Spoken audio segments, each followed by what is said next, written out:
Hey everyone, it's been a little while and I am back, Midnight Connections. So you really should have a consistent thing going on, but I'm really very into the universe and I just wait until special people come into my life.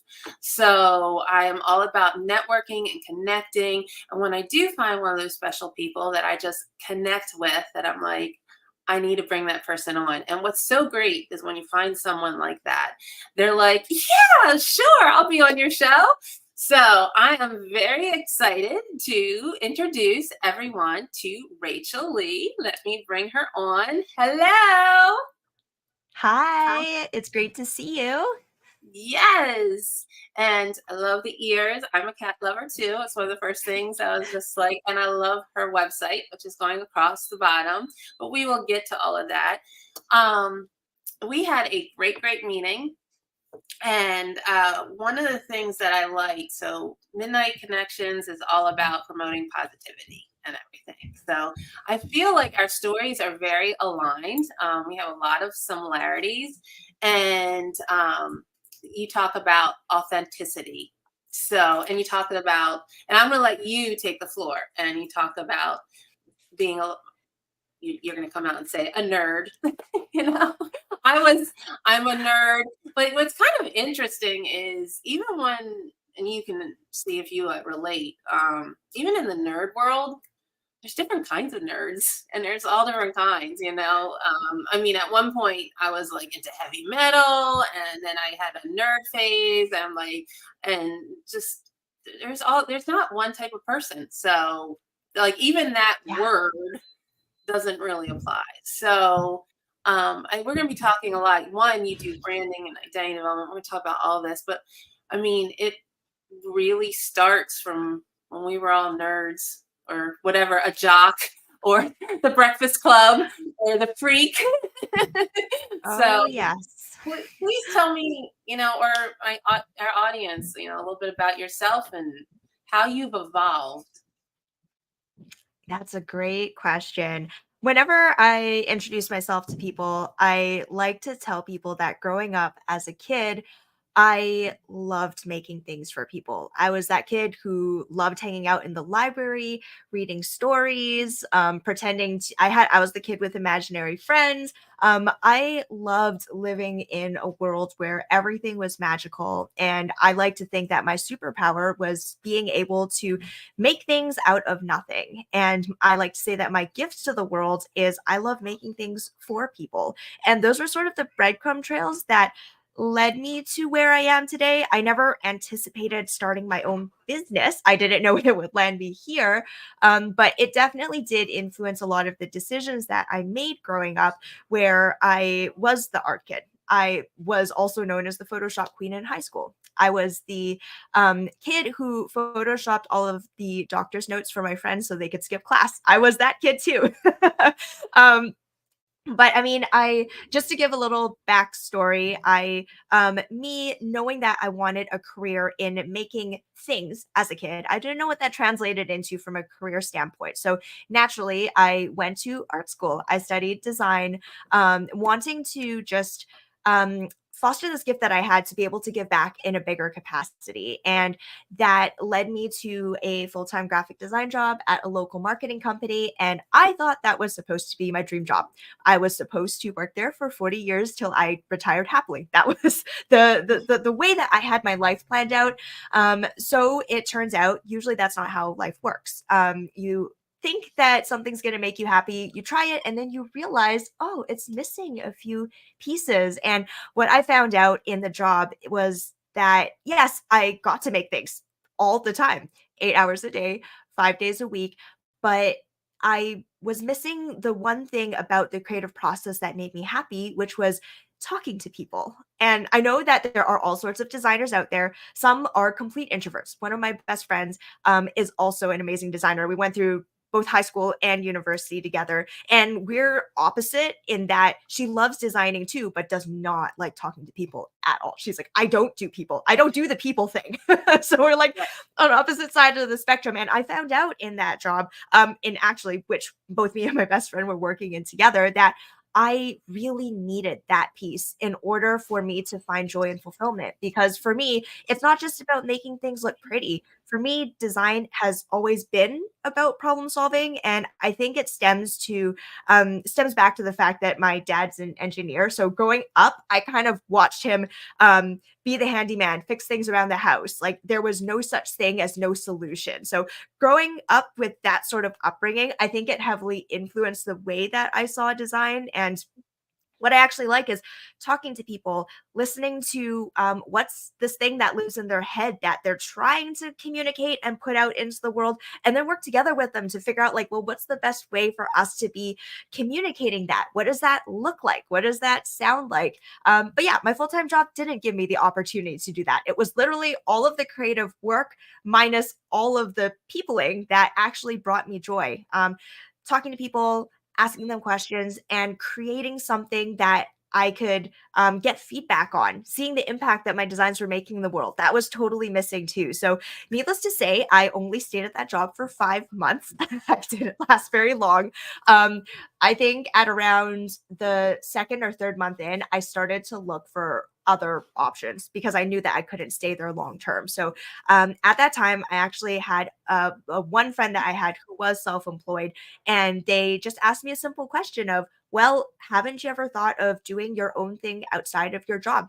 And somehow it never occurred to me. Oh, yeah, like I work in a creative industry. It's so easy to have a side gig, take on some small projects on the side of my job, see what I like before committing to it. So I ended up doing that, did a lot of part time freelancing on the side of my full time job. And then very quickly at the start of 2019, just jumped in cold turkey. I like to share this in a way where it's one of those embarrassing moments, but I see it as an act of bravery where at the start of 2019, I knew that I didn't want to start another year in a job that was just sucking my soul. So I handed in my 2 weeks notice, fully intending to stick it out and just pack my bags and leave afterwards.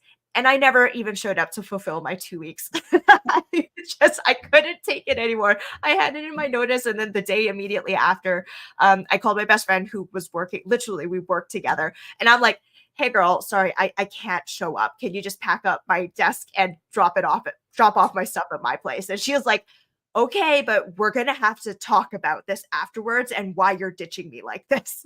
So not not my brightest moment, but I feel like I needed to make that jump. And as messy as it was, that was my entry into the world of business. I made the jump knowing what I didn't like, and then just with an idea of what I could explore. And yeah, I'm sure we could delve further into what that journey was like, but I'll put a stop point here if there's anything that we want to dig into before we talk about the whole craziness of the business journey. Well, and I found the same thing too. It's like at one point I had two Facebook, like, of course, business wise, you should have a company page and everything. But at one point, even personally, I had a business Facebook personal page and a personal Facebook page. And, on my own self journey of finding my authentic self, I've realized how much your personal life mixes with your business life, and if something's going on in your business life, it's going to affect you in your personal life and vice versa. And there is really no reason to have that separate page, because then you're basically being fake. And I mean, unless you want to be a fake person and you have something to hide, which some people do. But I have found that it's just easier to be, and easier, you're selling yourself by being your authentic self.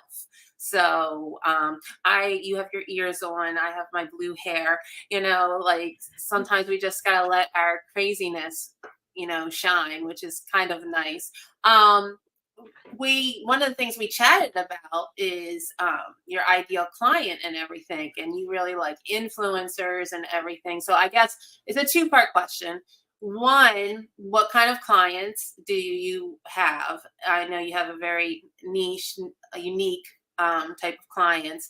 But then the second question, I already know the answer to that, what you're going to share, is, we're talking about you and me being our authentic self. But when you're doing identity development for these people that you're going to explain what kind of people they are, how do you find their authentic self to promote it to the world? Like, like what, I guess, explain how do you get that out of other people? That's a great question. I first and foremost, when it comes to the people that I work with, I love working with personal brands, exclusively just because I love the conversations I have with people who are the face of what they do. And it's interesting because there are different types of brands, and some of them are hybrid brands where you are a small business owner. You run your business underneath a business brand, like it's not your name per se, but you are the face of what you do. Like you're the one providing the service, talking to the clients. When you network, people are meeting you and then they find out about your business through you. So I kind of call those hybrid brands because it technically still counts. It still matters that you're showing your personality in the way that you're putting your business out there, because your business is just an extension of yourself. But I like to say that I work exclusively with personal brands just because the conversation about branding, it becomes less of, well, who are your customers and how should we position your brand strategically to make the most sense to those people, and which is more of like an outside in approach with branding, versus personal branding, which is very much an inside out approach of, let's just talk about you. Who are you as a human being, and then how can we communicate that online in such a way that it attracts the right people towards you? And there is no wrong answer. The only wrong answer is when you're only showing part of who you are. And as we know, it's the same thing as telling a half truth, which there's a lot of gray area with that. And I'm not saying we should put everything out there on the internet. I'm not a proponent of that. I firmly believe that it's important that we set healthy boundaries. But it is important that you are open and transparent with people about, this is what I'm like as a person. And when you decide to work together with me, this is what you get. And at least for me, I personally feel what's important for me is I want to show up as me the same way, no matter who it is that I'm talking to and in whatever setting. Whether I'm in like a sales situation and I'm talking to a potential client, I'm hanging out with my best friend and we're going out for ice cream after we have a great dinner. I'm playing with my cat. I want to be that same person no matter where it is that I go, so that when I talk to somebody who's a potential client, they are not left wondering, oh, what's underneath the table? Like, is this what she's like all the time? Like that causes an environment that doesn't feel safe for people. And I don't believe at least I don't believe in living my life and conducting my business that way. So, your second question, which was, how do I help extract that from people? I actually honestly feel like when I work with my clients, they already come with all of the pieces. Like when I talk to them on Zoom, I'm like, you're an awesome person. I feel your energy. Like they're unfiltered on the call. But the issue is they don't know how to translate that into the online platform. So their personality is totally not shining through on their social media profiles. In their posts, it feels kind of flat. I'm like, is this even a human? Is there even a human behind this account? Like, I'm not feeling you.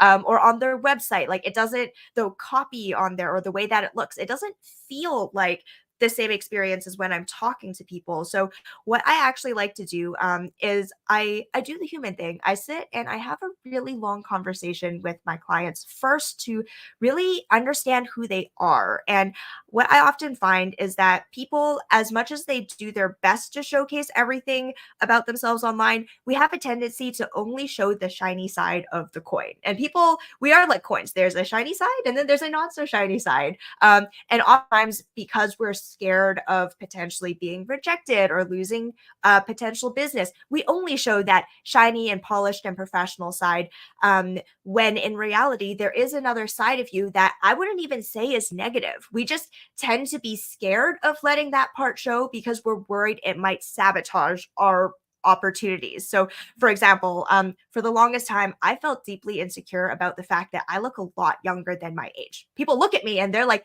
oh, what school do you go to? Are you still in high school? Oh, how cute, right? And in reality, I turned 30 in November. but people can't tell when they look at me. And when it comes to a business setting, especially when I'm talking to these really high caliber people, really experienced in business, have probably been in business longer than I've been on this planet, there's a certain intimidation factor where I feel like I need to march into the room and be like, oh, yeah, I'll show you. I know exactly what I'm talking about, and command the room. I feel like I need to puff myself up and be more big and important than I actually am. And it took a lot of work for me to figure out how to incorporate this element of youthfulness and playfulness into my brand in a way that didn't sabotage what I do, but it actually adds to it, because most of my clients honestly are a lot older than me, and they work with me because they want that young and playful energy injected into their brand. Because everyone, honestly, I feel is young at heart. We're all just big kids. Like, being an adult does not exist. We are all just big children figuring things out. And I think a lot of people want to find a way to include that element of I am fun, I am playful, I'm hilarious, like, into their brand. So it's not always this suit and tie. I'm so professional. That was a very long answer, but let me Well, know I if will that made second that. sense. I'll piggyback that because I mean, not to brag, but people say that about me. I will be 50. Oh, I am 50. I turned 50 in December, so I'm like half a century. And I do feel like, especially with 50-year-olds and stuff, like one of my clients, they're saying was to grow younger. And I love that. I like held on to that. And I'm like, I am now growing younger. So the older we get, the more young we want to be. So I don't think old people want to be Heck old. We're yes. like we're the goofiest. You're gonna find the old people with the blue hair and everything because we're like, I want to go back. I'm Heck going yeah. Well, back. you've got blue hair. I've got pink. Yeah. So I like how you said not the shiny side. There's a technique like, in your resume, they even say take your negative and make it positive. Um, So, and then I think also a lot of times it's not that people want to be negative, but like people want to be too corporate, like you said, and they just don't. It's hard to see yourself. Like, that's why you need feedback from other people. Like, you're like living in it. And then so much people, and like you said, I like how you said that people don't know what they have. So, well, and because I'm all about Mm. positivity too, as well, like you're a very bright and shiny and happy, happy person. But in this business, there's deadlines, and it's not. And also sometimes you get burnt out and you get tired and everything. So, I guess my question is, you know, how it's not all fun and games and everything. So, like when things are, I guess, what do you do when you're having a bad day? Like what are things to get you over the hump? Because it's very hard to put the smile. I got to smile too. I'm smiling all the time, but we have our days when we're not smiling. so so what kind of Totally. feedback And you're would you? asking. Yeah. Yeah, yeah, no, I was just gonna say, this is a very timely question because I am recovering from. Am I allowed to swear? Is it just, or I I could don't like. care. It's fine. Okay, I just like to ask before I open my mouth. I had an absolutely shitty week last week. It was terrible. It was one of those weeks where I had a whole bunch of things lined up and literally nothing went according to plan. And I was scrambling to like plug in the holes and fill in the gaps all week long. And I am coming into this week feeling like I just went to hell and back. that is the type of week I'm recovering from. And I think one thing that I leaned really heavily on, especially last week when I was just having a really bad time, like to the point at which after I would finish my calls in a day, I would just sit at my desk and like I would just cry. Like I couldn't, I could not function. And in those moments, it's really important just to disconnect. I feel like, at least for me, I put a lot of pressure, undue pressure on myself to show up perfectly, literally all the time. And I feel like oftentimes it's very easy when I feel I'm often in a space of overwhelm when I'm thinking, oh geez, like everyone's waiting on me to get back to them. And then those thoughts cycle into like, like I'm so slow, I'm a failure. Like, and there are days where I do feel all of those things overwhelming me. And in those moments where I catch my brain going into those dark corners that I know just aren't supportive, I literally like I pull the plug. I disconnect and I take space to just sit and do whatever it is that I feel like I need to do to be okay. So in that moment, sometimes and usually what it is I eat something. I'm the type of person where I need to snack pretty frequently. Like every 2 hours I get hungry. So sometimes it's just I'm going to take a break and I'm going to grab a snack. Or if it's a good day, I'm going to just literally physically get out of my seat, detach myself from my computer and just enjoy the sunshine. Like feel it on my face and just sit there and breathe and listen to the birds in the air. Or sometimes it's just like, you know, those days where nothing's just going right and you just want to crawl into bed and sleep for the rest of the day. Sometimes, if it's supportive, you just do that. I'm just like, I'm shutting off for the day, guys. I am not my best self and I don't trust myself to do anything important in this state. So I'm just going to call it early. I'm going to literally just put on my PJs, crawl into bed, and just take the rest of the day for myself. So a variety of things. I feel like depending on the day, I need different things, but it's either food, physical space away from the computer, or sleep, or a combination of all of those things when I'm having like an exceptionally bad day.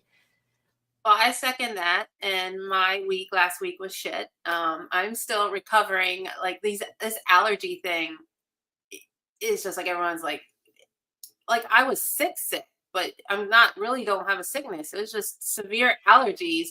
And I'm now just 80. But I also feel like talk about negative things in a positive light. You know, sometimes the universe, because I don't sleep much and I'm just, but sometimes something bad like that is happening. There's always a silver lining. So, and I did the same thing. Like, you know, it's just like, I need to sleep. I was a little aggravated because normally I get sleep and then I'm like, I'm back. And like every day I woke up, I'm like, I'm still feeling like this. But yeah, sleep was very important. And I was like taking my vitamins and just doing everything. But yeah, I'm still like, don't sound like my normal self because of this allergy thing. But last week was horrible. But anyway, I and feel I just want you. to say Vidalia says true. So she's agreeing with everything that you said. So thanks for chiming in. Um, if so, when you're marketing stuff with your branding and everything, you offer, I'm assuming, many services and everything. So to, I guess, the topic of this evening is authentic self, services wise or whatever. I mean, do you think, and I don't think there is one answer, so it's a trick question. Anyway, is it a mark? Is it a website? Is it social media? You know, the answer is probably like it's all of the above. But what would you say is maybe not the best, because nothing is ever the best, but one of the best ways to communicate your authentic self? Like, what's a trick or a tip or a hack or, you know, pearl of Yeah. wisdom of, you know, this is me. How do I tell the world this is me? Yes. I always say when it comes to online platforms, choose the platform where it is the easiest for you to communicate. And everyone communicates a little differently. Some people are totally fine with video. Mostly I'd say like the younger generation, they're like selfie savvy. They're literally like their phones are always like in front of them, you know, and like, hi everyone, like that's very natural for them. But for some people, they prefer writing. And as we know, there are some platforms that are more photo or video heavy, and then others that are more writing heavy. Or it's you are welcome to even just write words, and that is okay. So I definitely say, depending on your preference for communication, always pick the path of least resistance, because when you're comfortable with the way you're communicating, it's so much easier for your authentic self to shine through. Because when you're communicating in a medium that makes you second guess yourself, you start all of your perfectionistic tendencies flare up, and it's weird and janky. So I mean, for me personally, I prefer writing over speaking. It hasn't been until the recent years where when I wanted to be more intentional intentional about my personal brand, I realized that I needed to practice and get better at talking to a camera and developing that skill. I'm like, honestly, people can't tell, but I'm a huge introvert. After I do a lot of calls every day, but at the end of my calls, I like literally need to shut down. I'm like, everyone leave me alone. I need my Rachel time. That is me. But it's a skill. And I knew that in order for me to help the people that I needed to help, I needed to practice that. So I got good at doing the talking to the camera, talking to a mic sort of thing. But if you ask me what comes naturally, I love creating graphics as with my background as a designer. That came naturally to me. So I always created like these beautiful static posts, and then I had like these beautiful captions. And it hasn't been until recently that even for me, I've ventured into the waters of creating reels and experimenting with different formats to express myself. But I'd say that it's always important that you start with baby steps and start with the thing that feels comfortable. And then once you get into the flow of, oh yeah, like this does sound like me. Oh, this feels good. Let me, and then allow yourself to be curious. Once you get into the flow, try experimenting with other platforms. Just see, right? Like you don't know how the experience is until you try it. But one thing that I always emphasize is people have a tendency to focus more on the platform versus where it is that they're going. It's kind of like hopping into a car and then not setting the GPS and then just driving wherever, and then and then you start getting lost, and then people are like, oh, like this was useless, why did I get into this car? And that's the reaction people often have when it comes to platforms. People are like, oh, like ads don't work, TikTok is a scam, sales funnels are a scam. And it's because they focus more on the vehicle rather than, well, what is it that I'm trying to communicate? And based on what I'm trying to communicate and who I'm trying to communicate it to, what's the thing that makes the most sense to help me connect the dots? And I think yeah, like, and that often leads people down rabbit holes where they sink a lot of money into all of these marketing things that might not actually make sense for their business. So regardless of the platform that makes sense for you, make sure that it's something that allows you to show up in a way that feels comfortable. Start with that. And then if you want to expand and explore other platforms, absolutely welcome to do so. But at the core of it, make sure you're clear first on who you are and what is it that you're trying to communicate about yourself before you even open your mouth and say anything. Because yes, all of these platforms are amazing, but if you're not clear on what you're trying to put out, it turns into a goddamn mess. And then you might still find yourself in a position of frustration. So yeah, get clear on what you're trying to communicate, who you are, who is it that you're talking to, what is it that you're trying to say, are you trying to build connection, are you trying to offer a product or service, what is it that you're trying to accomplish here, and then figure out what's the best platform that matches your comfort levels and is also a good match for the people that you're trying to connect with. And then it's tic-tac-toe from there. It's basically just about connecting the dots. Very true. Very true. I mean, yes, the message is the most important, not to get caught up in trends and everything, because people do see through that. And then I also agree, there's a little bit of like, you don't have to be perfect in the practicing element, because I too was not big on video and everything. And I remember it was my New Year's resolution over a year ago.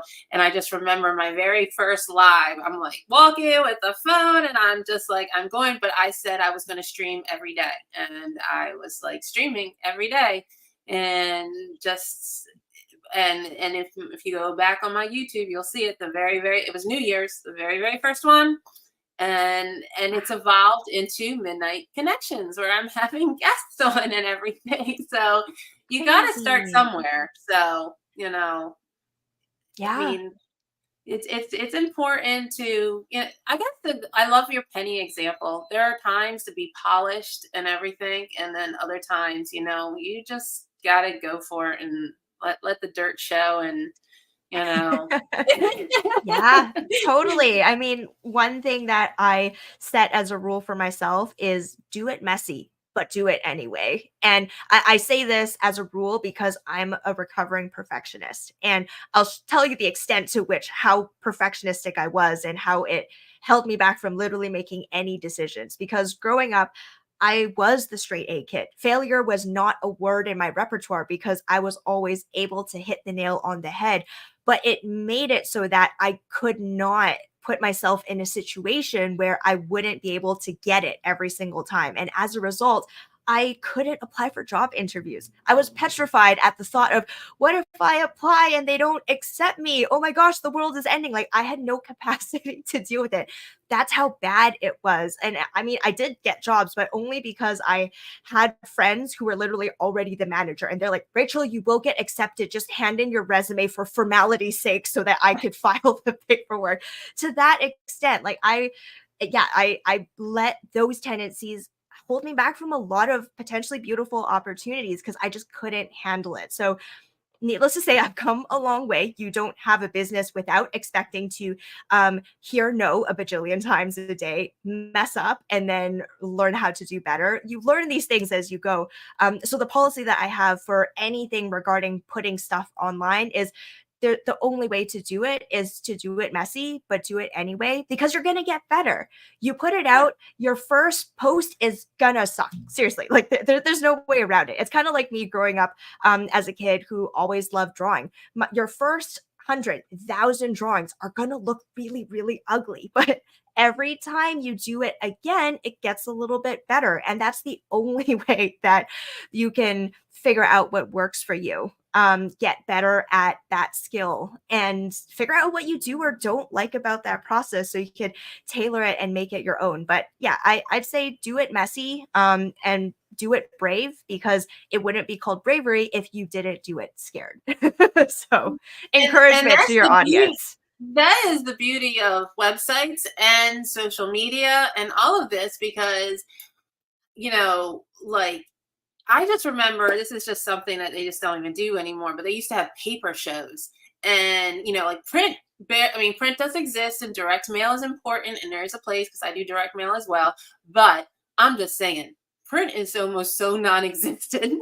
And I just remember back in the day, they had paper shows where you would go and feel the different papers, and you had paper books and paper swatches. And, now even the printers are all digital. It's all the generic. You don't get specialty papers anymore. And it's just, anyway, paper is just so non existent anymore. But when you had expensive papers and foil and engraving and embossing, like these things don't exist anymore.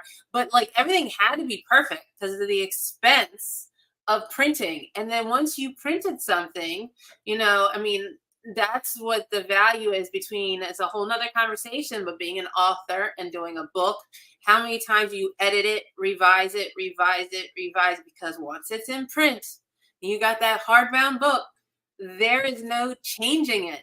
But my whole point of going on about this is, that is the beauty of the web and social media.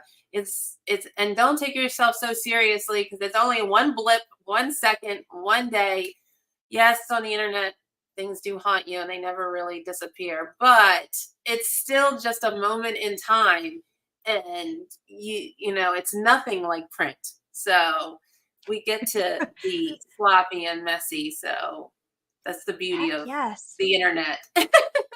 Yeah, and I mean, I think there's a movement towards people wanting more real people on the internet. I think we're past the earlier stages of social media where everything had to be picture perfect, and like everybody who posted up a picture, it was super photoshopped. And I think we're past those ages. I'm not saying don't have a beautiful Instagram grid. I am super anal about my Instagram grid. It is my pride and joy.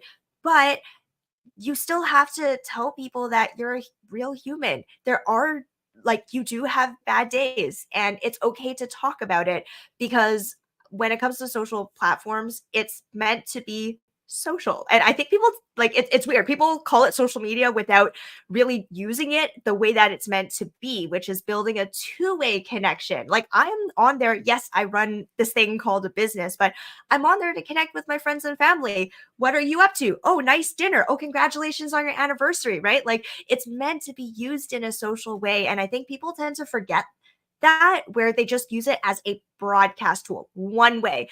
hey guys, here's what I'm up to. You want to buy my stuff? And then bounce. And then 2 days later, hey guys, here's who I am. You want to buy my stuff? No one's gonna listen to you. Of course not, because it's not a connection. You're not listening. So I totally lost my train of thought, but that was a very roundabout way of me saying, like, yeah, people want authenticity more than ever now because it's so easy to be fake. And I think people are just done with that. Well, We're past that phase of the internet. the second thing about being authentic is, and we haven't even talked about it, but like AI, which is taking over everything. And I see stuff, and sometimes maybe it is a real person, but if it sounds AI-y, if it sounds perfect, if it sounds like a robot and everything, I'm just like, I am so okay. I don't know if I'm going to. Anyway, I'm so like LinkedIn. I'm just there's so many bots, and I just know when I get stuff, I'm like, this is. And I have been caught though. I have said, um, I'm not responding, because I don't respond to every single message, but I got like this Mm. message that seemed like it was really like to me. And like, I don't know, maybe I was just in a mood that day, but I actually responded. And the person's like, no, I'm really a human being. I was like, oh, okay. Oh no. And Oh I'm man. never rude, but I'm just like, their message sounded Mm. so body. And then when I say body these days, it's not like a robot like in the old days. It's like, oh, were you talking like that? No, like if you sound like Yeah. perfect, if you sound perfect and like Yeah. very like typical, like this is what someone would say to a T to try to get my attention, I think you're a bot. So we have to be even more genuine these days because the robots are taking Yeah. over. It's true. It sounds like the title of like the next biggest film, but it's true. They're literally taking over. And I think there's a fine line when it comes to even using AI. Like, I'm not saying that it's a bad thing, but I think it's important that we use it wisely. Like, there's Mhm. certain things we can outsource and certain things that we just shouldn't. Like, we can't outsource our thinking, but we can expedite the process by using tools that support and just help remove the clunk in the work that we do. But absolutely. And I think even in the earlier years of my business, I thought that in order for people to take me seriously, and I use big air quotes around that, and because I thought that there was some sort of professional standard that I had to hold myself to. So even though I'm naturally an expressive person, I wave my hands, I smile, I wear cat ears, like this is who I am. But in the earlier years, I thought, oh, in order for me to do this business thing, there's no room for this. Like, I need to suit up, I need to march into the room like I own it. And I have to conduct myself in a way that felt really weird for me. And in my books, it felt inauthentic, where I had to take out all of the emojis in my messages. I had to write emails in a very strict way that felt robotic, but somehow in my mind, I thought this is the way that it has to be done. When in reality, it's not. Business is about people helping people. And yes, there's certain ways that you should be phrasing things from a professional standard, especially if you're angry and having a bad day and you need to communicate it with people.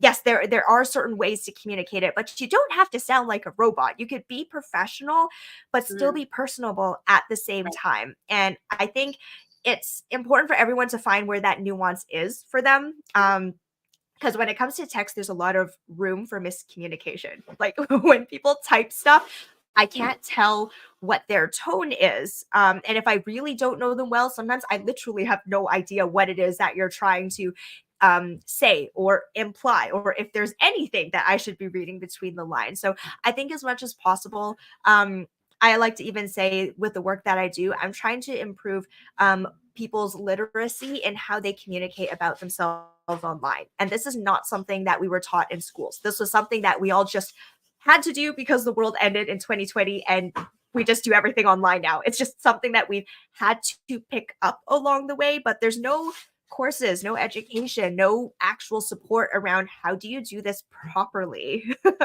Right. in a way that feels human but still gets the job done. So yeah, there's a lot, but I feel like things are moving in the right direction. Like people are starting to climatize. At first, it was like total freak out. Nobody had any idea what was going on.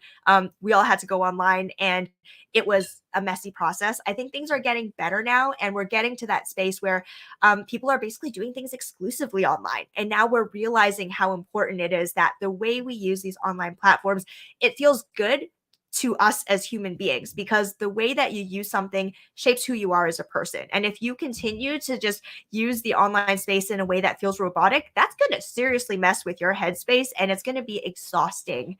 It's like putting on switching different hats, being a different person all the time. And that's not sustainable. That's how I burned out in the first few years of my business. And that's why I switched over to my personal brand, because it was too tiring to keep that switching hat on, off, on, off. I just couldn't do it anymore.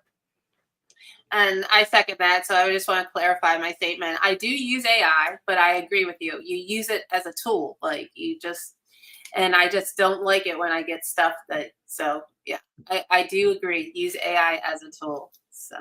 Yeah. Well, is I could talk to you up to midnight, so but we don't have that kind of time. So I want to end with: is there anything else that you have been a pleasure? I've definitely taken a lot of gems. I think you're very in tune with technology and the internet and the online presence. And identity. So, is there anything that you would like to end on? Ending notes? Um, yeah, I mean, just a general encouragement for people that the internet, it can be scary, and it is scary to put yourself out there. I'm not going to take away from the amount of responsibility that goes into posting something that will probably live forever. It is scary, but I think it's a beautiful tool that opens up a lot of doors to a lot of opportunities if you know how to use it properly. And I encourage people to do it messy. It is scary, but it's actually really beautiful when you learn how to use these tools to not just tell the world about who you are, but open yourself up for opportunities to connection. Because when you show up as just you, you're going to attract so many amazing people into your life. Not even just opportunities, just cool people are going to find you, and they're going to be like, I like you and your vibe, and can we just talk? And all of these awesome things will and can happen, but it takes a little step of bravery to open yourself up to even just trying to do it. So I'll end on that note, just as a general note of encouragement for your audience. Well, I think that's great because, like minds think alike and you aren't going to please everyone. So if you do offend or someone's like, I'm not taking her seriously or whatever, or myself, you know, you don't want to work with that person anyway. So, so it's all meant to be. So it's been scrolling across this whole time, but if you want to get in touch with her, RachelTYLee.com and check her out. She is amazing. Thank you so much for being here. And, I hope to meet more people and everything and have another great midnight connection in the future.